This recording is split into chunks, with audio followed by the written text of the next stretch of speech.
Yes. Kaylee, thank you. Has the president actually directed officials to slow down the rate of coronavirus testing? No, he has not directed that. And in fact, I would note that first, we continue to test about 500,000 per day, about 500,000 people per day.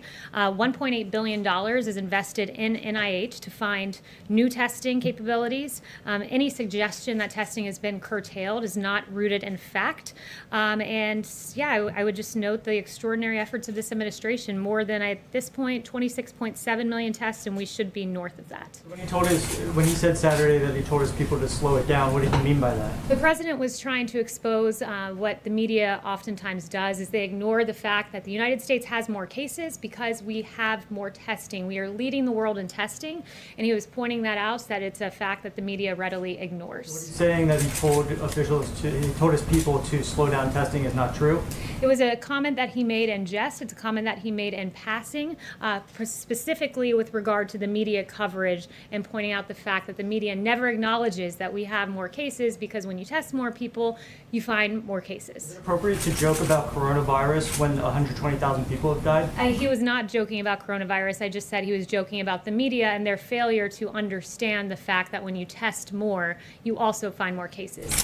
Haley, thanks so much. To follow up on that, has the president ever delayed the allocation of federal funding that's already been dedicated to national testing? No, on the contrary, the president has led the way to make us the leading country in the world on testing. In fact, the FDA has authorized 144 tests under EUA's, emergency use authorizations. These include 122 molecular tests, 21 antibody tests, 1 antigen test, and the president has led the way in making us the world's leader with regard to testing. The administration sitting on about $14 billion of funds that have been approved but not yet allocated. Well, I just mentioned the $1.8 billion at NIH that's there, and we're exploring new testing. We're leading the world in testing, and we will continue to do so. Haley, I have a question of my own.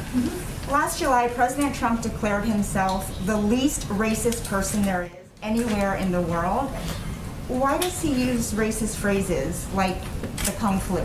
The president doesn't. What the president does do is point to the fact that the origin of the virus is China. It's a fair thing to point out as China tries to ridiculously rewrite history, ridiculously blame the coronavirus on American soldiers. This is what China's trying to do. And what President Trump is saying, no, China, I will label this virus for its place of origin. That's what he's saying by using the racist phrase Kung Flu? He is linking it to its place of origin. What does he have to say to Asian Americans who are deeply offended and worry that his use will lead to further attacks of discrimination? So the president has said very clearly it's important that we totally protect our Asian community in the U.S. and all around the world. They're amazing people, and the spreading of the virus is not their fault in any way, shape, or form. They're working closely with us to get rid of it. We will prevail together. It's very important. So it's not a discussion about Asian Americans, who the president values and prizes as citizens of this great country. It is an indictment of China for letting this virus get here. And I would also point out that the media blames President Trump for using the terms China virus and Wuhan virus when they themselves have used these very terms. The New York Times called it the Chinese coronavirus, Reuters the Chinese virus, CNN the Chinese coronavirus on January 20th, Washington Post January 21st, Chinese coronavirus, and I have more than a dozen other examples.